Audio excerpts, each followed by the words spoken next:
Hi everyone, welcome to my channel. Magha Pournami అంటే ఏమిటి, మాఘ పౌర్ణమి అత్యంత పవిత్రమైన రోజుగా ఎందుకు జరుపుకుంటారో చెప్తానండి. హిందూ సాంప్రదాయాలలో మాఘ పౌర్ణమి చాలా విశిష్టతగా జరుపుకుంటూ ఉంటాము. జనవరిలో కానీ ఫిబ్రవరిలో కానీ వస్తుంది కదా మాఘ పౌర్ణమి. మాఘ పౌర్ణమిని చాలా అత్యంత పవిత్రమైన రోజుగా జరుపుకుంటూ ఉంటామండి. మాఘ పౌర్ణమి రోజు అసలు ఏమేం చేస్తే ఎలాంటి ఫలితాలు వస్తాయి కూడా నేను చెప్తాను. సముద్ర స్నానము, నదీ స్నానము చేయాలండి. సముద్ర స్నానం, నదీ స్నానం చేయలేని వాళ్ళు ఇంటి దగ్గర నీటిలో పసుపు వేసుకొని స్నానం చేయొచ్చు. నీటిలో రేగి ఆకులు కూడా, రేగి చెట్లు అంటే రేగి పండ్లు ఉంటాయి కదండి, రేగి పండ్ల చెట్లు ఆకులు ఉంటాయి కదా, ఆ ఆకులు నీటిలో వేసుకొని స్నానం చేస్తే చాలా మంచిది అంటూ ఉంటారు. మాఘ పౌర్ణమి రోజు, భోగి రోజు భోగి పళ్ళు పోసుకుంటాం కదా, అలాగే మాఘ పౌర్ణమి రోజు రేగి పండ్లు ఆకులు నీటిలో వేసుకొని స్నానం చేస్తే బాగుంటుంది అంటారండి. చర్మ వ్యాధులు ఏమన్నా ఉన్నా కానీ పోతాయి అనేసి నమ్మకం అన్నమాట. దేవతలు భూమి మీదకి వచ్చిన రోజు అంటండి మాఘ పౌర్ణమి. అందుకే మాఘ పౌర్ణమి బాగా విశిష్టతగా జరుపుకుంటూ ఉంటారు. నదిలో, సముద్రంలో స్నానం చేస్తారంటండి దేవతలు కూడా మాఘ పౌర్ణమి రోజు. అందుకే నదీ స్నానం, సముద్ర స్నానం చేస్తే చాలా మంచిది అంటూ ఉంటారు. అమృతం కోసం పాల సముద్రాన్ని చిలికిన రోజుగా కూడా పరిగణిస్తారంటండి మాఘ పౌర్ణమి రోజు. మాఘ పౌర్ణమి రోజు దేవతలు, దానవులు ఇద్దరు కూడా మాఘ పౌర్ణమి రోజు పాల సముద్రాన్ని చిలికిన రోజు అంటండి.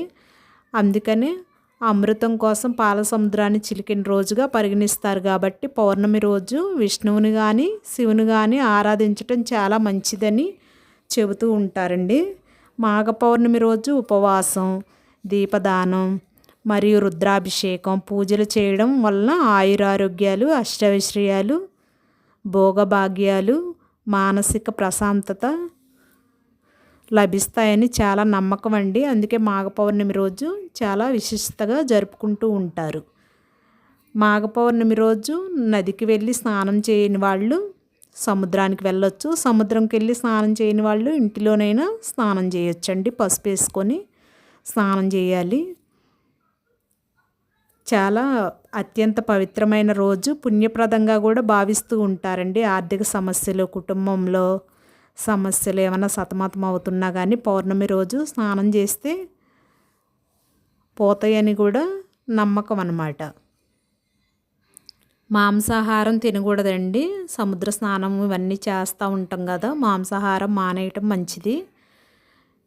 విష్ణు పూజలు, శివ పూజలు చేస్తూ ఉంటాం కదా, మాంసాహారం తినకుండా ఉంటే చాలా మంచిదండి. అలా చేస్తే కనుక లక్ష్మీదేవి వెళ్ళిపోతుంది అని అంటారు. కొద్దిసేపు లలితా పారాయణం చేయడం కూడా మంచిదండి. భగవత్ నామస్మరణ కొద్దిసేపు మనసుకు ప్రశాంతత కలుగుతుందన్నమాట. భగవత్ నామస్మరణ చేస్తే మనసు ప్రశాంతంగా ఉంటుంది, మనకి కూడా మంచి జరుగుతుందని నమ్మకం అండి. మాఘ పౌర్ణమి రోజు ఇవన్నీ కూడా చేస్తే చాలా మంచిది. ముత్తైదులకి తాంబూలాలు ఇచ్చుకోవడము, సముద్రం దగ్గర అయినా ఇవ్వచ్చు, ఇంటి దగ్గర అయినా ఇచ్చుకోవచ్చండి. సముద్ర స్నానం చేసి సముద్రం నీళ్ళు తీసుకొచ్చి ఇంట్లో అన్ని చోట్ల కూడా చల్లినట్లయితే దేవతలు మన ఇంటి దగ్గరకు కూడా వస్తారు. మనకి ఆయురారోగ్యాలు, మనశ్శాంతి కలుగుతుందని చెప్పేసి మనకి తోడు నీడగా ఉంటారని నమ్మకం అండి. సముద్రం నుంచి ఇసుక కూడా తెచ్చుకుంటారు. ఇసుక తెచ్చుకొని కొంచెం మూటగట్టి ఒక దగ్గర ఉంచుకుంటారండి.